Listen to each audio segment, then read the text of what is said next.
नमस्कार दोस्तों।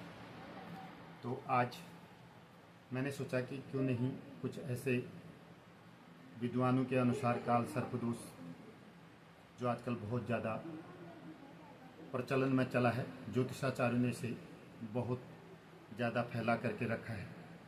दरअसल में जिस जातक की कुंडली में काल सर्पदोष होता है, ऐसे व्यक्ति समय या भाग्य के हाथ का खिलौना होते हैं।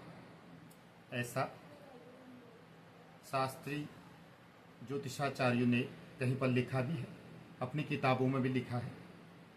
आप कर्म करेंगे उनका फल राहु केतु के अधीन होता है। यह भी कई किताबों में ज्योतिषाचार्यों द्वारा लिखा गया है। तो राहु केतु की महादशा अंतर्दशा एवं गोचर भ्रमण उस सृष्टि से महत्वपूर्ण होता है। इस योग की मुख्य विशेषता यह है कि कालसर्प योगियों का जन्म निश्चित रूप से कर्म भोग के लिए होता है। किसी विशेष उद्देश्य की पूर्ति के लिए अवतरित आत्मा की संतान भी काल सर्प योग की ही होगी। सूक्ष्म दिव्य संचालन राहु केतु के द्वारा ही होता है। तो ऐसा ज्योतिष ने माना है। काल सर्प दोष, मेरा मानना है कि पहले से तो ये काल सर्प दोष आपने भी नहीं सुना होगा, लेकिन गणित सूक्ष्म की ओर बढ़ते जा रहा है। तो आज काल सर्प योग 1993 के लगभग एक किताब प्रकाशित हुई थी, मैंने भी पढ़ी। तो उसमें काल सर्प का जिक्र जरूर किया गया था उस किताब के अनुसार। तो स्पष्ट रूप से सूक्ष्म तरीके से काल सर्प दोष, जब राहु केतु के अंदर का संपूर्ण ग्रह आते हैं तो उसे काल सर्प दोष कहते हैं। ये काल सर्प दोष कितने प्रकार के होते हैं? काल सर्प दोष तो बहुत प्रकार के हैं, और प्रत्येक आप 10 कुंडली देखते हैं तो उसके अंतर्गत 9 कुंडली में लगभग काल सर्प दोष रहता है। और काल सर्प दोष मुख्य रूप से अगर देखा जाए तो 12 प्रकार के ही काल सर्प दोषों की जो है सूची बनी हुई है, मैंने जहां तक पढ़ा है। तो इसमें अनेक प्रकार के काल सर्प दोष हैं। तो प्रथम जो है अनंत काल सर्प दोष है, द्वितीय कुटिल नामक काल सर्प दोष है, और तृतीय वासुकी नामक काल सर्प दोष है, चौथा शंखपाल नामक काल सर्प दोष है, पांचवा पद्म नामक काल सर्प दोष है, छठा जो है महापद्म नामक काल सर्प दोष है, सातवां तक्षक नामक काल सर्प दोष है, आठवां जो है कर्कोटक नामक काल सर्प दोष है, नौवां जो है शंखचड़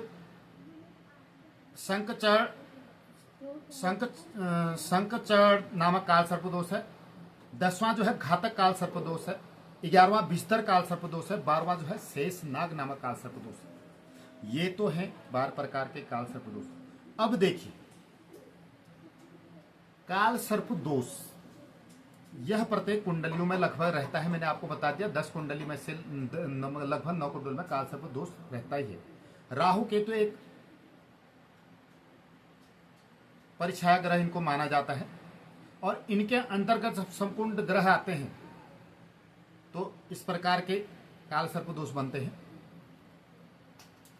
तो इनकी पूजा विधि विधान से करने से ज्योतिषाचार्यों का कहना है कि संपूर्ण जो है काल सर्प दोष दूर होकर के जिस प्रकार का काल सर्प है और जिस प्रकार का वो अशुभ फल वहां पर दे रहा है, किसी के संतान भाव में, किसी के कार्य क्षेत्र में, किसी के नौकरी चाकरी में रुकावट, या किसी के घर में विघ्न, या किसी के अल्प मृत्यु, जिस प्रकार से जो प्रकार से योग दे रहा है 12 योगों के अंतर्गत, उसी प्रकार से उसकी पूजा हो।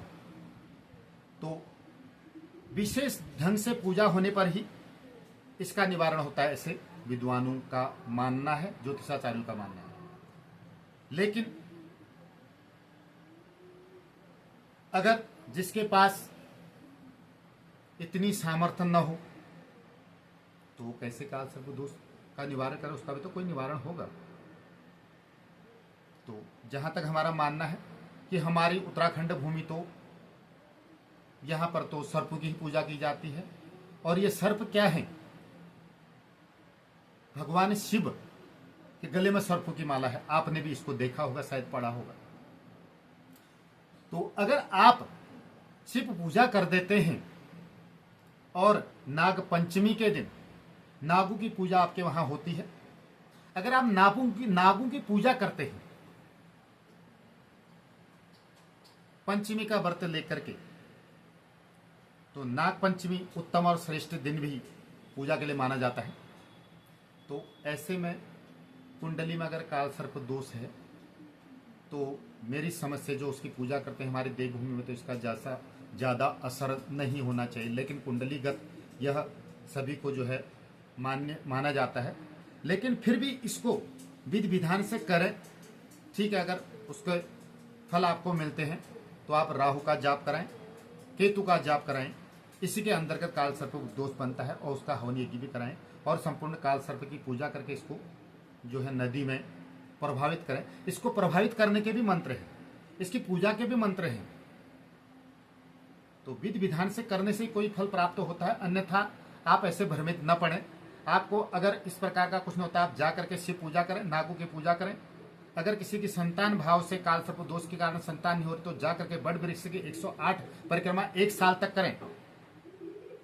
तो 1 साल तक बड़ वृक्ष की परिक्रमा करने से भी संपूर्ण काल सर्प दोष हट जाता है। ये नीचे की जरूरी आप पैसे ही खर्च करें। तो सूक्ष्म रूप से मैं आपको बताऊं कि कैसे काल सर्प के किन किन दिनों में पूजा करनी चाहिए। शुक्ल पक्ष में चंद्रबल एवं कृष्ण पक्ष में ताराबल अवश्य देखना चाहिए। अमावस्या को आश्लेषा, सद्विषा, आंद्रा, स्वाति या उपयुक्त नक्षत्र हो तो उत्तम, नाग पंचमी हो तो सर्वश्रेष्ठ है। ऐसे नक्षत्रों में पूजा हो। नाग पंचमी का विशेष महत्व यहाँ पर बता गया है। बुधवार और बुधवारी अमावस्या अगर हो तो आश्लेषा युक्त हो तो सर्वश्रेष्ठ है। दिन इसके लिए बुधवार विशेष बताया गया है। तो सूर्य चंद्र ग्रहण में इन योगों की निवृत्ति होती है, ये भी बताया गया है। नक्षत्रों में धनिष्ठा युक्त द्विपुष्कर योग त्याज्य है। पंचक, त्रिपाद नक्षत्र वर्जित हैं, परंतु तिथियों में प्रतिपदा जिसको कहते हैं आप, पंचमी, सप्तमी, नवमी, पूर्णिमा एवं अमावस्या इन कार्य हेतु शुभ मानी गई है। तो 7 वारों में शनिवार, रविवार, मंगलवार, इन वारों में पूजा नहीं होनी चाहिए। शास्त्रों में लिखा गया है, जो किताबें जो बन करके आई उन्होंने कहा कि शनिवार, रविवार और मंगलवार को पूजा नहीं होनी चाहिए, और बुधवार इसके लिए विशेष माना गया है। तो मेरा कहने का मतलब है, किसी की भी कर्म क्षेत्र में इतना भयभीत न हो कि काल सर्प दोष है, तो काल सर्प दोष कुंडली में रहता है, ऐसी कोई बात नहीं। लेकिन आप उसकी विधि विधान से पूजा करेंगे तो निश्चित रूप से आपको शुभ फल प्राप्त होगा। मैं इसके विषय में और कभी डिटेल से जानकारी और आपको दूंगा।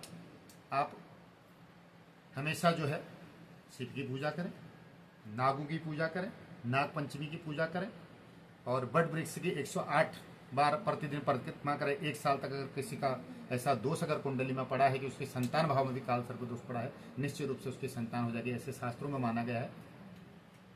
तो मैं अगले वीडियो में कुछ आपको दिखाने की कोशिश करूंगा, समझाने की कोशिश करूंगा। तो आप हमेशा मेरे वीडियो के साथ बने रहें और देखें। मैं जहां तक जो भी जानकारी मेरे को उचित लगेगी मैं आप तक पहुंचाने की पूरी कोशिश करूंगा। तो इसके बाद आ रही है परसों को बट सावित्री। मैं बट सावित्री के बारे में भी आपको अगले वीडियो में बताने की पूरी कोशिश करूंगा। तो नमस्कार।